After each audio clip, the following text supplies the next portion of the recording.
It no longer felt like home. I kept telling myself it would end, but then my mind kept telling me that maybe I was really stuck. The music that was before so harmonic, beautiful, and angelic became this song of death. The voice of the woman singing the music became this angel of death with a message that it was time to leave and go to heaven. I went through a series of thoughts of how I could get it to stop, and the progression of thoughts led me to a realization that the only way I could stop this was to kill myself.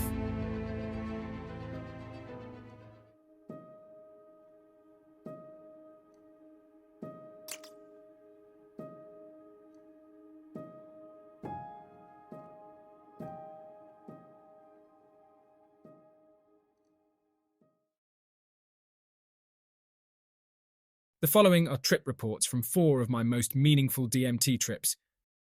The setting was my dad's house in various locations. The DMT is 85% pure, and the method of ingestion was smoking through a version of a pipe called the machine, where the DMT is vaporized through metal wool into a small glass receptacle and inhaled through a straw. During the first experience, I was sitting out on the pier by the creek. I loaded up a small amount of DMT into the machine, inhaled slowly, and cleared the pipe with one long pull. I held it in for about 20 seconds and exhaled. The smoke was very harsh, which immediately reminded me of when I used to smoke weed and how if I started coughing it would make me paranoid. So I became slightly paranoid and scurried to hide the pipe and everything else, only to realize that there was really no reason to do this. I was alone on the pier. However, the set and setting were not really the most ideal. I was excited to have the experience and didn't plan, which is why I did a low dose. Nothing really changed per se, but the scenery, which included the creek, the trees, the pier and the sun shining through the trees, became more beautiful than anything I had ever seen. The heat from the sun was a feeling of the love of the universe shining down on me. This was felt and known without any words. It was simply a knowing. I knew that this beauty was always there, but that we were too wrapped up in our lives to see it. I had a basic understanding of this truth and had seen almost a sneak peek of it at various times just by intending to see it, but this was something else. This was the real deal. Time slowed down, but I did not. Not my rate of processing information, at least. I just adapted to the current speed of time. The trees swayed back and forth in slow motion, and everything was glowing with life. It was like a scene in Bambi, except infinitely more beautiful. This experience was short. After the immediate paranoia of not knowing what would happen, caused by the ego mind, I relaxed and was able to enjoy the beauty. For the next experience was sitting on the back porch about an hour later. This time, I loaded a little more into the pipe. I did not measure it with a scale. As soon as I exhaled, reality as I knew it was entirely swapped out for something else. What I knew about the electromagnetic spectrum, specifically how we can only see a very infinitesimal amount of the infinite amount of frequencies, made sense, because it seemed like this trading of realities came from somewhere that was on a completely different frequency that we are completely unaware of beforehand, but that is always there, always watching and always waiting, unchanged, behind the reality that we see every day. My experience continued on, during which I realized that there was a crack in the perception filter and the reducing valve of the brain allowed a trickle more of mind at large, or the infinite, to pour in.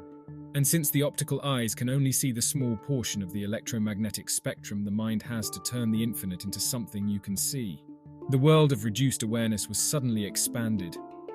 There was a complete loss of linear time, and three-dimensional reality was replaced with a multi-dimensional world, where 1D to 10D seemed to exist at the same time, so that the tree 100 meters away looked like it was right in front of me, but still too far away to touch.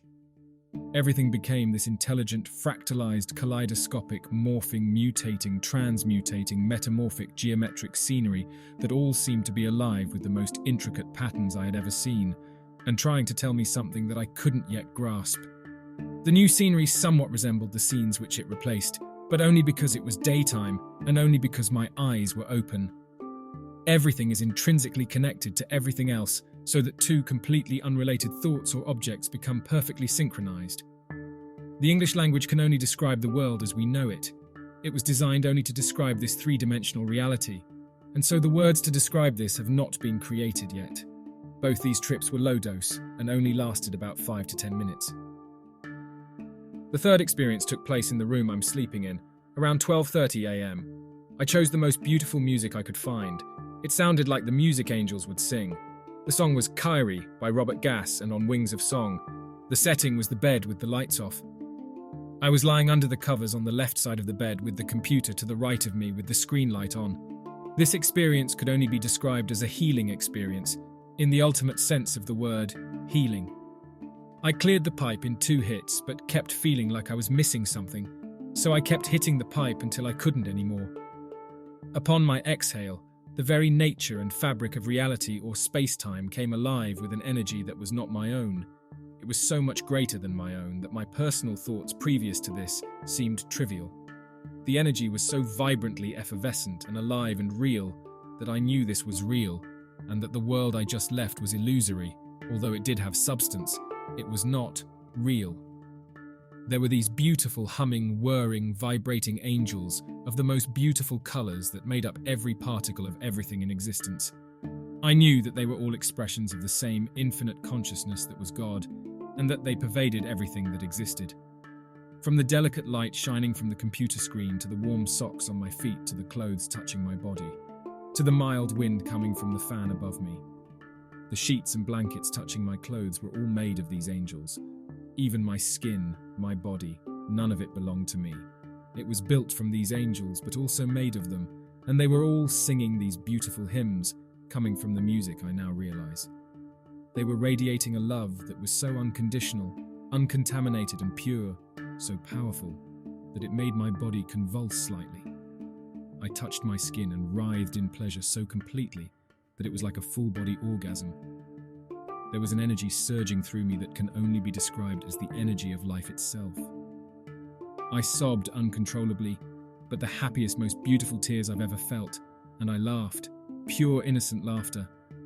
The angels had me in their arms, and it was almost like they were making love with every cell of my body and mind, except it wasn't sexual.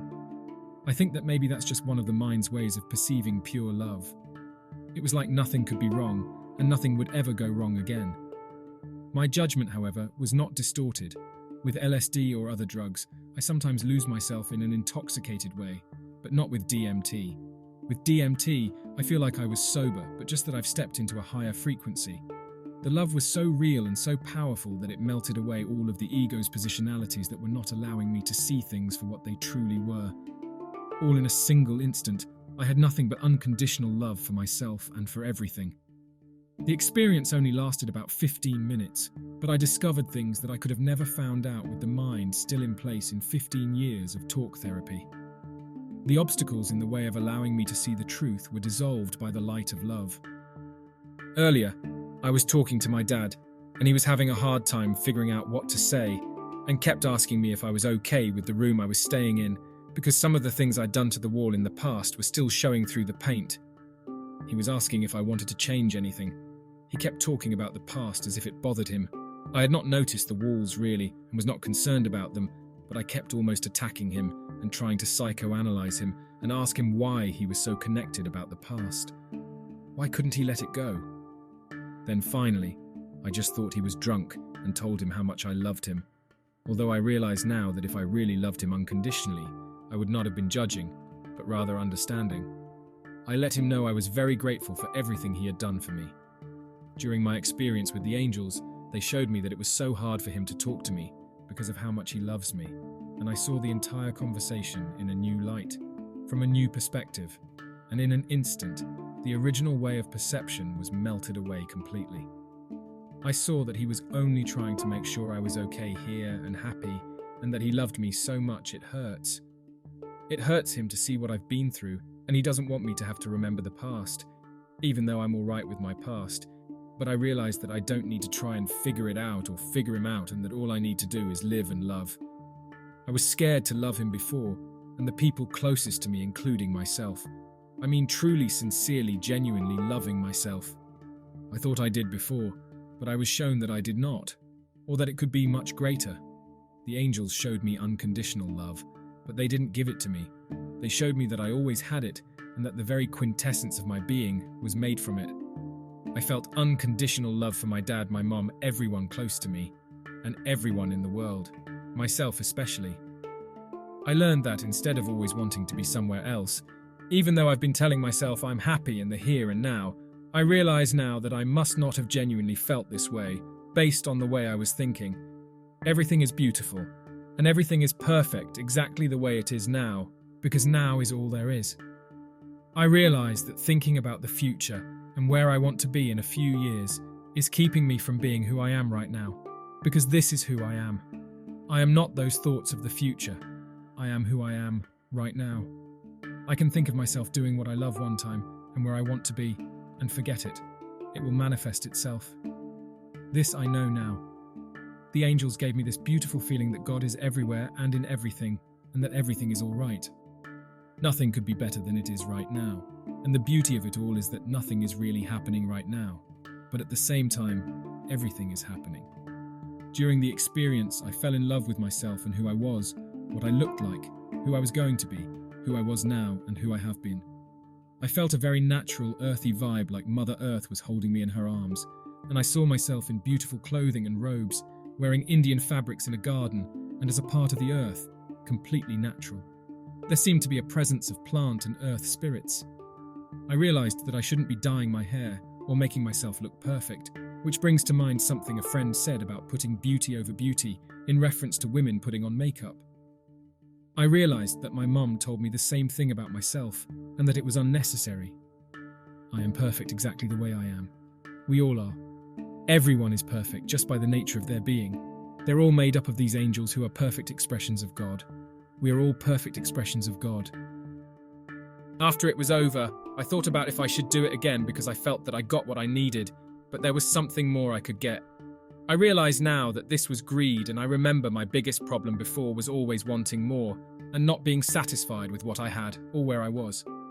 This brings to mind the quote, "If you're not happy with what you have now, you can't be happy with more."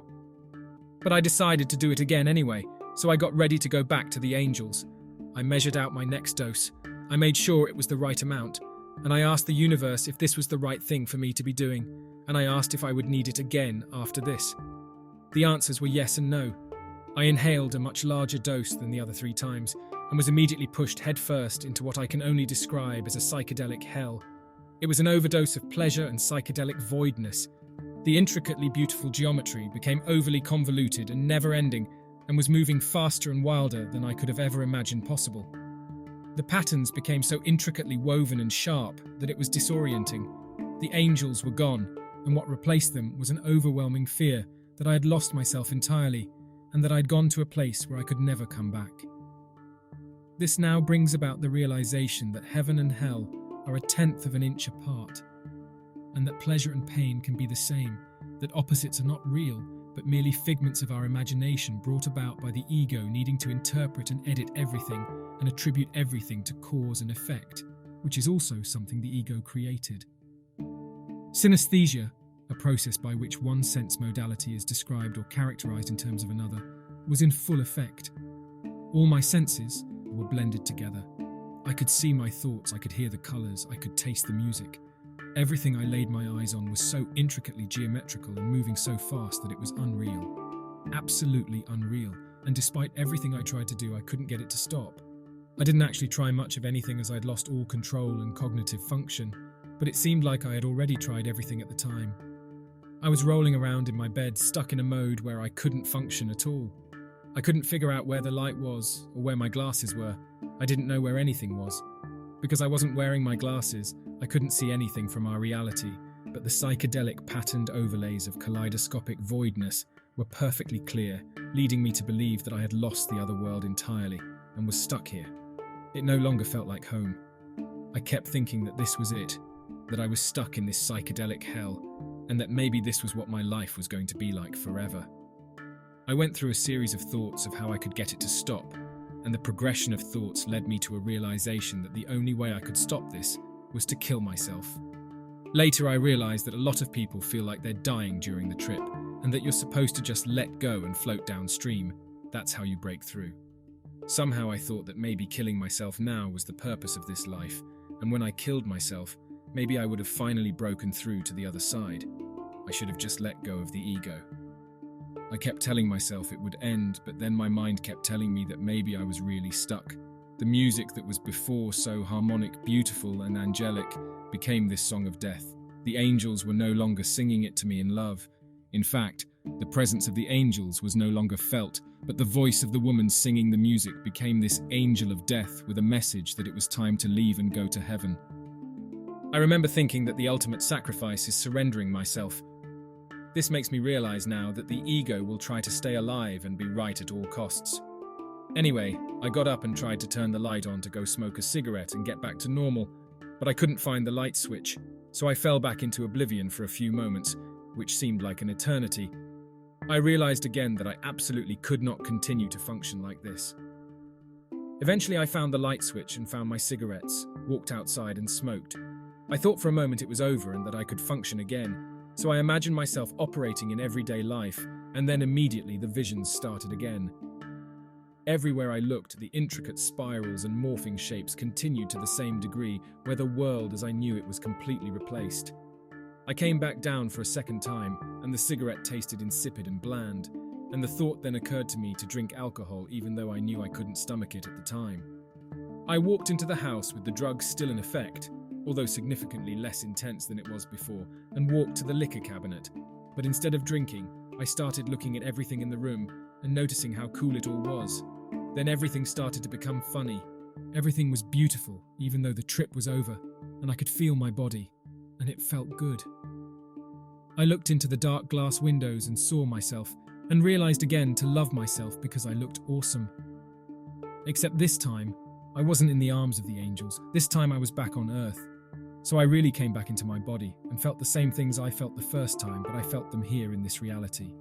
I knew to love myself, to love reality as it is, and as it was right then, because where I just left could have really been permanent.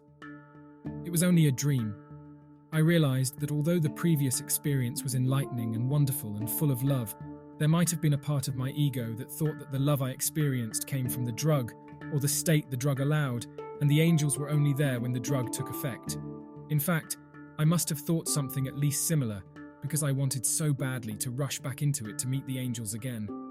Now I realize that the angels pervade all of existence at the time, and even though I can't see them, I now know that they're still here, and always will be. They are all manifestations of God or the infinite, like the way that all the Hindu gods are different manifestations of the ultimate Godhead. The angels are made out of pure love. They're not happy when we are not happy. They want us to be happy, even when we can't see them. They're there, and they protect us. One of the messages here was to know that this drug is serious, and that I should not keep experimenting often. I learned what I needed to learn, and now I have to take that information and incorporate it into my life. There is a reason why the infinite consciousness is funneled in through the reducing valve, and there is a reason why we only get a tiny bit of the consciousness it takes to survive on this planet, as Aldous Huxley says, because we could not survive if the infinite was able to be perceived, or even just a fraction more of the infinite. Even that was too much to retain cognitive function, at least on a day-to-day level. At the point when the infinite does shine through, after enlightenment as I understand it, the day-to-day life is over, and the only reason one would continue to exist would be to teach or raise the levels of consciousness of mankind as a whole. But it would not be a psychedelic hell, quite the opposite as I understand it. So I started looking in the dark glass again, and I started dancing and laughing. There was no music, but my body was moving rhythmically. I was able to feel my body and was so comfortable with it, and comfortable with everything, and just so unbelievably grateful to be back in this realm again, which lets me know that right now I need to live my life, and live it to the best of my ability and embrace everything. Stop trying to reach higher states of consciousness and altered states of consciousness, and just embrace life as it is now. That doesn't mean to stop striving to be enlightened. It only means to stop wanting to be there instead of here. Everything is perfect the way it is. I learned what balance means. Before this trip, I ate a piece of fruit, and instead of enjoying the fruit, I longed to be back in the loving embrace of the angels, so I didn't fully experience eating the fruit. I was only 50% eating the fruit, and the other 50% was thinking of the angels. I didn't realize that they were there then too. Everything is beautiful and is okay the way it is. So yes, that was enough of the drug for the experience I needed, and no, I don't need to do it again right away. I don't want to do it again yet because I'm not ready for the ultimate breakthrough, and although I could have remembered letting go of the ego to break through during the trip, I needed to experience that fear, to always remember that I shouldn't be rushing back into a trip. and I shouldn't be rushing out of reality as it is right now. This reality is a trip in itself. I felt good in my body, and I liked the way I looked, and the way I felt when I came down, and I liked where I was and who I was, and everything had humor to it. But not too much. Not so much that it was uncontrollable. There was no convulsing and no crying, just a slight humor and a deep love for everything that was. I realize I don't have to be exposed to an incapacitating amount of love to know it's there. I don't have to be writhing in it, because then how could I function? I can just kind of laugh and enjoy life as it is. I suppose this was the rebirthing experience I asked for. Instead of talking about everything and thinking I understood things, I think that now I might have a better understanding. But of course, there is still plenty to learn. So for now, I will stop experimenting with the drug. I am living and loving life. I am tired and going to sleep. I did not break through the barrier and reach another planet, or reach alien beings or my underground friends, but I did have a kind of rebirthing experience, albeit a very odd one. In the future, I will try to reach other frequencies of existence, but right now I am focusing on life as it is now, and next time I'll remember that I will come down and let go. The next day there is a calm, cool and collected vibe, and the observer is present throughout most of the day. I'm non-attached to my thoughts. I'm a little hazy though, but I woke up with energy and felt happy. I've been able to carry on conversations about anything and feel like I'm back in my body. Part of the balance I learned is that not everyone is ready for enlightenment or ready to leave their current level of understanding. This brings to mind the quote, "Enslavement by illusion is comfortable. It is freedom by the truth that people fear." I have the ability to carry on beautiful conversations about anything, and every single individual will benefit just as much from the carrier wave of the high level of consciousness I exist in, as if I were sharing direct information about it or the infinite. Now I wonder if this state of being will last, or if I may need a rebirthing experience every few months or so.